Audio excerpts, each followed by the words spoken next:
So Candace, I can go ahead and gavel us in? Yes, we are all set. We're recording and we're live. Okay, great. Good morning, everyone. I'm gaveling us in with my bootleg gavel here with my phone. I'm calling this hearing to an order. For the record, my name is Julia Mejia, City Councilor at Large. I'm the chair of the Boston City Council's Committee on Small Business and Workforce Development. In accordance with Chapter 20 and the Acts of 2021, modifying certain requirements of the open meeting law and relieving public bodies of certain requirements, including the requirement that public bodies conduct its meetings in public space that is open and physically accessible to the public, the City Council will be conducting this hearing virtually via Zoom. This enables the City Council to carry out its responsibilities while adhering to public health accommodations and ensuring public access to its deliberations through adequate alternative means. This public hearing is being recorded. It is being live streamed at boston.gov/city-council-TV and broadcast on Xfinity Channel 8, RCN Channel 82, and Files Channel 964. For public testimony, written comments may be sent to the committee email at ccc.sbwd@boston.gov and will be made as part of the record and available to all counselors. Today's hearing is on Docket 0957, an order regarding the challenge grant to be administered by the Department of Youth Engagement and Employment. This docket was sponsored by the Mayor's administration.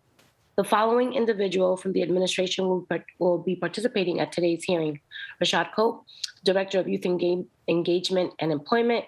We have no other counselors in attendance at the moment, but we'll acknowledge them as they arrive. I will now turn over the conversation to our panel. Director Cope, you now have the floor. Good morning, Council Mejia, and good morning, everyone. Can you hear me? Yes. Great. Thank you all for having me join today to discuss this very important grant that we feel is really going to support our work around improving quality job outcomes for young people across Boston. So I have provided a brief overview of the WMT grant that we are discussing today. I provided that maybe a short while ago. Not sure if you guys received that overview, but in summation, I will give a high level understanding of what we are looking to accomplish with this funding, and then just taking questions you may have. It's important to note that this funding is for internal research and program improvement only. None of this funding is intended to go directly to young people. So that is an emphasis of the grant. If no one has any questions, I'll just go ahead and get started. Great. So the City of Boston has been partnering with Alicia Monestino in Northeastern University since 2014 or shortly before to evaluate the summer jobs program. This evaluation has primarily been done through pre and post survey of participants, both applicants and folks who had actually gotten a job through the program. This assessment initiative was started through the Mayor's Office of Workforce Development with Trent and her team, and also while Midori was there, well before my time with the city. The survey is administered to all summer job providers. So that is Boston Private Industry Council, ABCD, MLK Scholars, just as recently as a year or so ago, Youth Options Unlimited, and our program through the Department of Youth Engagement and Employment Success Link. The summer jobs evaluation is an effort to assess young people's access to job opportunities and ensuring that there is equity in terms of the types of young people who are accessing jobs across the city and the type of job opportunities they are participating in. The evaluation is also intended to measure gains and changes in behaviors associated with educational aspirations, community engagement, mentorship, violence prevention, and et cetera. In addition to this research, we have been discussing internally here within our department ways to improve the quality of our youth job program. We were looking at this through a macro lens in the beginning, where we will hold meetings across the board with all of our intermediaries to discuss ideas that could accomplish ideas that we could accomplish across the ecosystem. But then we began to realize that we may need to move towards a more decentralized agenda and focus on the internal improvements with the city's summer jobs program, particularly SuccessLink, and then focus on phasing in improvements across other providers. And one primary reason for this is the SuccessLink program here within the city. It cuts across all intermediaries. As our only requirement is City of Boston residency. So PIC, ABCD, MLK Scholars, YRU, the SuccessLink program serves all of those different populations. So that was our focus. So that kind of just led to, the grant that we're here talking about today, which is the WMT Grant Institutional Challenge grant. Which is intended to encourage university-based research institutes, schools, and centers to build sustained research practice partnerships with public agencies or nonprofit organizations in order to reduce inequality in youth outcomes. So that is the primary focus of the grant. There are 4 important goals that WMT grant requires all of its grantees to actually accomplish. One is to build a sustained institutional partnership with a public agency or nonprofit organization. 2 is to pursue a joint research agenda to reduce inequality in youth outcomes. 3 is to create institutional change, to value research practice partnerships within research institutions. And 4 is to develop the capacity of both partners to collaborate on producing and using research evidence. So because of our longstanding partnership with Northeastern University, together, we partnered to go after this grant. So Northeastern University, through Alicia Monastino and the Docket Center, is considered the principal investigator on this grant. So they're the lead agency on this grant. And our department, as the City of Boston, Department of Youth Engagement and Employment, we are a sub-grantee, so we're considered the co-principal investigator for this particular grant. And then, the focus of our partnership together is to support a new research practitioner partnership between us and Northeastern University. The partnership will advance the city's work to reduce inequality among young people through the summer youth employment program and other year-round workforce development programs, with the goal of really creating meaningful employment experiences that are aimed to prepare young people for both educational and career pathways into adulthood. And then the last piece that I'll discuss is the goal of this research practice partnership is really to conduct and disseminate both long-term as well as short-term rapid response data analysis that informs decision around policy and practice to build a more holistic and a more inclusive workforce development system for Boston's young people. And we're doing this mainly in 4 ways through this research. First is increasing coordination and alignment across city agencies, the program intermediaries that I mentioned before, community colleges, and employers to target opportunities for underserved youth. The second is to strengthen program features that have the potential to reduce any type of inequality. So that's the type of jobs that are being offered to young people across the board. Career readiness curriculum, so making sure there's alignment that these jobs have some sort of pathway and career readiness opportunities embedded within them. Job laddering opportunities, so making sure there are opportunities for young people if they're participating in a job with a community-based organization one summer, how do we ensure that the next summer, they're laddering into a job with more responsibilities that's going to ensure that they're more prepared and more developed for for future success. And then the number of summers, we see young people participate in summer jobs for 3 years or 4 years in a row. So how do we ensure, how can we measure that? How do we actually use the data to say, hey, young people come in at 14, so we're going to give them 4 years of a quality job experience. So after the fourth year, we're measuring their growth, and, we're able to track, their progression and their next steps.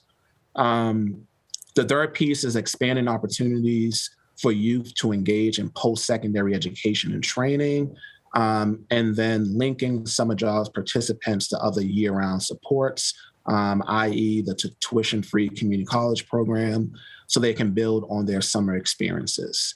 And then the third one around expanding opportunities for youth to engage in post-secondary education, that is to build off of the Learn and Earn program, in which we have partnered with OWD and Bunker Hill Community College and BFIT to offer college courses in the form of a summer job, to ensure as kind of like a cash transfer opportunity to ensure young people are able to take courses that align with their future interests. They're also participating in career development via career development coaches, and they're also earning wages as a part of a summer job. So we're measuring both their development, but also we're able to understand their engagement and interest in post-secondary learning, and ensuring that it becomes more of a real pathway opportunity into future jobs, and also future school opportunities. So that is really the high level overview of this grant. Again, we are considered the subcontractor of the grant, so roughly about $254,000 is coming directly to our office. The full amount of the grant is roughly about $650,000, but just $254,000 is coming directly to the city, and that is supporting a mid-career fellow for 2 years. That mid-career fellow, is intended to understand youth workforce development and research objectives, assist in developing a strategy, a vision, and project creation, and implementing using the research that we're gathering around summer jobs. That funding is also intended to support conferences for some of our staff to attend, National Youth Employment Coalition conferences, annual Massachusetts Job and Workforce Summit, and the MAPC Metropolitan Area Planning Council Workforce Development Conference. And then the other piece of that is to support a consultant during this first year from July 1st, 2021 through June 2022. And that consultant is really focused on just coordinating the entire planning phase of this grant, coordinating the evaluation, the systems mapping, feasibility study, and an equity audit, to ensure that we have a research agenda that is really going to help us accomplish our goals over the next 2 years.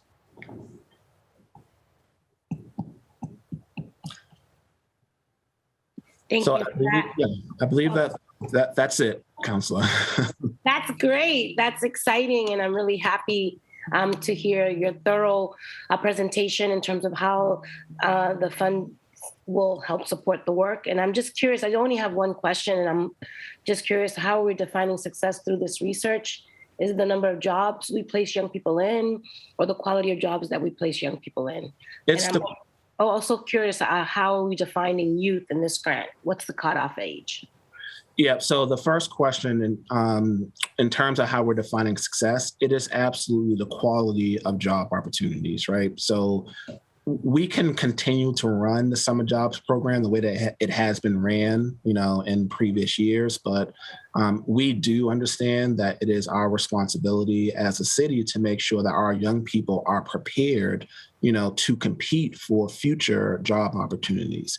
And it is incumbent upon us to make sure that we are minimizing any equity gaps that exist out there that are preventing underrepresented young people from being able to access these job opportunities. So that is really the goal. The goal is to make sure that a young person can engage in a summer job and we can measure, their improvements, that, this summer job opportunity is helping them develop the skills they need to compete for a future job, that it connects them to a pathway opportunity, that is putting them on a trajectory towards, post-secondary education. Then two, making sure that we're identifying the gaps, when we talk about, whether it's, Black and Latinx young people, whether it's, LGBTQ, whether it's immigrant young people, just making sure that we are not leaving any young people that need access to these opportunities out. So, the research is intended to, one, gather, a current analysis of who we're serving, how we're serving them, what neighborhoods they come from, certainly collecting geographic information, so that we can just, have that full assessment, that full picture of where these jobs are distributed. And also like the partners as well. And then your second question is the age population is that 14 to 24-year-old population. So that's mainly our summer jobs population. Thank you for that. And I'm just curious in terms of the research, will you guys be conducting surveys with the students and also the employers, just to kind of really get a sense of that? You may have said that, but I didn't hear it. Yeah. So, I didn't share too much of the Northeastern side of this, but Northeastern, this is in partnership with the Docket Center. Alicia Monestino is the director of the Docket Center for Urban and Regional Policy. So there is a full scope of work outlined with Alicia and her team that consists of, surveys. So we have surveys of young people, which we have done, so we'll continue to do that, but also conducting surveys of our parents, conducting surveys of our summer job employers, so that can be private sector partners, which mainly are partners of PIC, but also our nonprofit community-based organization partners as well. We're looking to convene an advisory group, an advisory group that has some experience of understanding youth workforce development. So that will consist of some of our partners, but also, some of our folks here in the city as well. Trent, Midori, we'll ask those folks to sit on the advisory board, so that we're developing a plan together around how this research, needs to improve long-term improvements to this jobs program, after the next 2 years. As recently as this past month, we've actually conducted a few focus group conversations with young people. We had a few parents attend those focus groups as well, just to hear about their experience, their end-to-end experience, as a participant.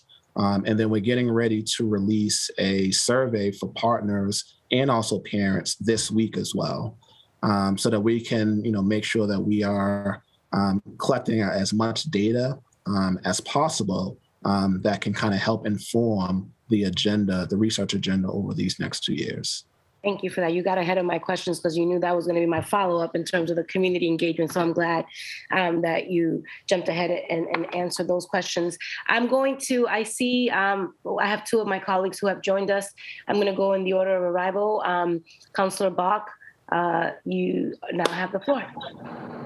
Great. Thanks so much, Councillor Mejia, and thanks, Rashad. Sorry to be a little late. I did have a chance to review the materials, and as you know, I'm a big supporter of your work at YEE and super excited about this partnership. I think we've talked a lot about the fact that the summer program hits us in these waves that make it really hard in the moment to evaluate and to kind of figure out like what's working and what isn't, and which of these jobs are creating kind of high quality pathways for our youth. And so I think the idea that you're going to have the evaluation piece and then just frankly this like an additional person in this mid-career policy fellow to like kind of zoom out a little bit and think about identifying those like what's working and what's not, it's super exciting to me. So I guess at the risk of making you repeat yourself, do you mind just saying for my clarity, like exactly when that person is starting and what the sort of timeline on this is? I fear you may have said that just before I hopped on, but. Sure. No, I didn't talk too much about the timeline for the mid-career fellow, Councilor Bach, but so this grant is a 3-year grant. It started July 2021 and it will go through June 2024. This first year, which is July through June 2023, we actually it's a planning year.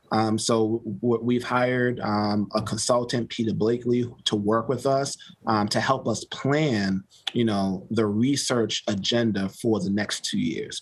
So the mid-career fellow is expected to join us for year 2, which will be July 2022. And that research fellow is expected to be with us for 2 years to help really with the implementation of the research agenda that we're putting together during this first planning year, if that makes sense. Yes, no, that does make sense. And your plan with Pieta is to have her like talk to lots of stakeholders as she does that, or what's the scope of the planning work? Yep. So on the document that I share with you, if you kind of just look at the second page when you have a chance. So one, it's systems mapping. So she's going to help us, really just assess, the roadmap of, where are some of the jobs are located, the partners that we're working with. So I think when you jumped on, I was mentioning partner surveys, parent surveys. Right. We've done youth surveys, year after year. So being able to kind of use that information to assess, the systems mapping. And then some of those questions that are outlined, on this document, how does a young person move through the employment or the engagement process, particularly with YEE? What is the process undertaken by our staff and the partner agencies? Are there duplication efforts or bottlenecks that prevent young people from accessing these job opportunities? The population of young people that are accessing these job opportunities, and then just assessing the gaps in terms of just populations process for underrepresented young people. So she'll oversee that. She'll oversee the feasibility study and the equity audit as well. So that is the goal for PETA. Again, she's working closely with us, but also very closely with Alicia Modestino. We're all working collectively together to make sure that we're on the same page, and we're really answering, we're outlining those very specific research questions that we want to answer during this grant, and then we're outlining the methods that we want to use to be able to gather all the information to be able to answer those questions. And are you able to share with her the previous process mapping stuff you guys had done internally?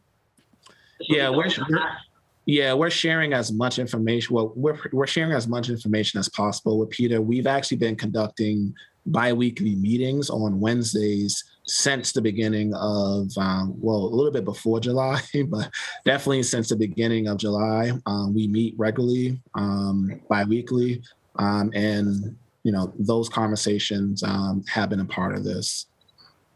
Great. So I guess the only comments I'd have would just be, I think I saw in the memo sort of, this is to Councilor Mejia's point as well, right? The sort of like talking to young people if possible. I think that definitely, making sure that happens. And and there's a world in which that might, I don't know if you guys have thought about like small stipends for young people who make the time to do focus groups or something with her, but that seems like, to me, that seems really key. And, sometime in this planning year, like my office would love to talk with her It's obviously something that we've tried to track pretty closely the last couple of years and care a lot about trying to figure out how to smooth the challenges that you guys encounter. So those would just be my comments. Absolutely. I think when we held our, I guess I would call it our interview with William T. Grant, as we were going through the process of becoming the recipient of this grant, we talked very highly about the city council's just, support and advocacy around summer jobs. And we also, did communicate that we do expect to have conversations with all of the city councilors, at least the ones that are available, to make sure that your voice is a part of informing, this work over the next 2 years. So I think to your point, yes, we will be, over this year, we will be working in, interviews with you guys, and obviously PETA, would be the one that would be, just engaging in those conversations. So absolutely. And then to the youth involvement, we have conducted some focus groups this past in September. Although those focus groups, to be honest, weren't well attended. And they weren't well attended because they happened right after the summer jobs program ended. So, we've learned that you got to engage those young people while they're engaged, if that makes sense. So, we're going to definitely look to conduct some focus groups during the school year jobs program, but we was able to get on the phone with them. We was able to have a few of them participate. We're also going to kind of just, engage with them via text message as well. And we do have incentives to encourage their participation as well.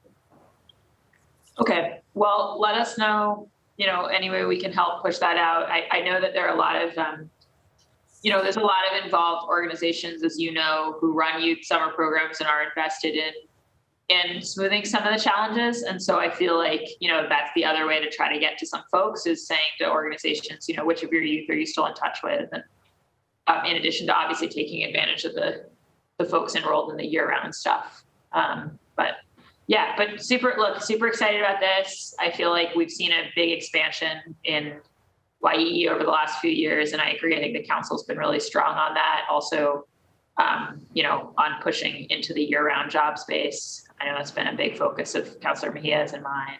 And I think, would definitely love to sit down with PETA and kind of make sure the council's involved in this. So thank you. Thank you, Councilor Mejia. Thanks for the indulgence. Thank you. Thank you, Councilor Bach. And I'm going to ask my colleague, Councilor Flynn, if you have any questions. Thank you. Thank you, Councilor Mejia. And thank you to the great panel that is here. I apologize for being a few minutes late. So thank you for giving me the opportunity to ask a question. Thank you, Rashid, for the work you have been doing for many years. I know you highlighted it during a question from Councilor Bach. And let me just say, I think the best social program there is a job. And I think you were highlighting it in one of your answers, but when we provide youth a job, maybe it's their first job in the workforce, maybe they're high school students, but how are we tracking them, during that phase? They're in the job, but especially after they finish the job, is there any follow-up in terms of mentorship, maybe like a weekly call, just to keep them engaged in letting city officials serve as possibly as role models to answer questions and be there for our young people, especially as they look forward to hopefully college or a training program. But what type of follow-up and or mentorship would there be? Absolutely, Council Flynn. I think the ongoing engagement of youth job participants after their participation in the season varies from intermediary to intermediary. I can speak specifically just for the successing program that we here in our office do not directly engage with the young people that are participating in the summer jobs program after they actually have gone through a summer season or a school year season. We have continued to connect them to career development and skill development workshops here in our office. But that is not every young person. That is open to those young people that are interested in participating. We have continued to connect them to other programs and resources that are available here in our office, i.e. civic engagement, Mayor's Youth Council, our Youth Leads a Change program. But what we really lean on, and I think Councilor Barkat brought this up, is that remember, our young people are participating in jobs within our community-based organizations, right? So a lot of our community-based organizations have those relationships with those young people. They're developing those relationships with those young people. They attend these community-based organizations, to receive guidance and mentorship. So we absolutely know that these young people are staying connected, to these community-based organizations, even after, our summer job, program, ends. Some of them are engaged during the school year job program. Not all of them, but some of them, continue to be engaged through school year jobs programs. Some of them continue to be engaged in other programs, that are offered within those nonprofit organizations. So I don't think that we don't have a pulse on once a young person finishes a summer job at the end of August, going into September, where are they? We don't have a pulse on that. And I think that we can think about more of a holistic, and that's part of this grant is thinking about a holistic system or a database in which we can capture. So what are these young people doing, after, they're finishing up a summer job? But I can't. So yeah, I think that that's the best way to answer that. I think with PIC, it's a little bit different because all these young people, they go to Boston Public Schools, and there are PIC counselors within the Boston Public Schools that are engaging, with these young people. And then with ABCD, it may be, just a little bit different as well because they may not have, some of them may continue to participate during the school year. YOU, they're a smaller program, so they do have more of a hands-on approach. They have, their program is designed to support that young adult population, not just during the summer, but year round. And then MLK Scholars, they connect young people to the CBOs similarly to the way that we do. So yeah, it looks different, but I'm absolutely, sure that there is mentorship and guidance and engagement of young people after they participate within the actual summer jobs program. Well, thank you very much for that answer. Greatly appreciate it. Greatly appreciate the hard work you and your team are doing. You're very professional and you treat people fairly and you're really committed to the residents of the city. So just want to say thank you for your exceptional leadership, especially for our young people that may need guidance and mentorship. So thank you very much. Absolutely. Thank you, Councilor Flynn. As a PIC student, I remember getting my first job through the PIC program, and so really encouraged to hear them named here as one of the folks who you have been engaging with. I do have a question though, is that while I was doing PIC, I was also working at McDonald's and I was also working at a shoe store. So I don't know how I was able to manage that, but there were summers where I was working multiple jobs. And I'm curious about when you're thinking about tracking data, just curious about, are you also looking at other forms of employment that young people are engaging in that are not from the city, but that are also offering young people opportunities to build their capacity as well? I'm just curious about what that looks like, because I know I was one of those kids. I had 3 jobs during the summer.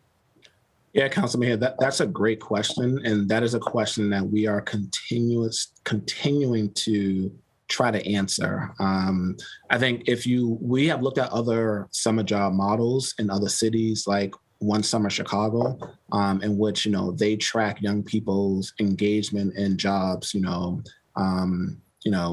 across many different, sectors, right? So that's not just summer job opportunities within CBOs and private industries, but also could be, small business jobs, could be retail jobs. The city does not, we do not have a system in place to track whether or not a young person, has a job at a retail store, within hospitality, and is also participating in our summer jobs program. We would love to get to the point in which we are able to understand, that a little bit better here in Boston. I think the only thing that we can do right now is to tailor our research to the current participants that are engaging in summer jobs and asking those questions of whether or not they do have another job, whether it's, during the summer while they're engaged or also during the school year, until we can kind of think about, a database, that the city can invest in, that helps capture, job opportunities for young people across the city. But we have that has been a part of many of our discussions, and we're continuing to wrap our head around, if that's something that we can realistically accomplish with this grant, or if it's something that, we just have to continue to, I guess, get other people involved in. Yeah, and I just want to follow up really quick, just in that same stream of thought, is that I know that even while I was in high school, not even just during the summer, but during the school year, I was juggling multiple jobs. And so I would love to know if not in this particular research, but maybe one down the future, is that we can look at how employment can either help or impede academic success. Yeah. I know that I used to skip school just so that I can go make some money. And I know that that's probably why it took me so long to graduate. And so I just kind of want to put that out there, that is definitely something that we need to continue to monitor, especially for young people who have to work to help support their families. And so I just want to name that as something for us to consider looking into at some point. Absolutely. 100% agree. And I'm just curious if any of my other colleagues have any other questions, because if not, this will probably be one of the shortest hearings in the history of me sharing something. I'm all good. Thank you, Councilor Mejia. Thank you. I'm not sure. I don't believe we have any folks for public testimony. Okay, great. Seeing none, then I will draw this hearing to a close. And as the chair, I will move on the council to recommend that this order ought to pass at the next council meeting. And thank you, Mr. Cope, for all your hard work. We really do appreciate it, all that you do to serve our young people. And thank you to my colleagues for joining us today. Thank you. Thank you. Thank you. Bye, everybody. Take care.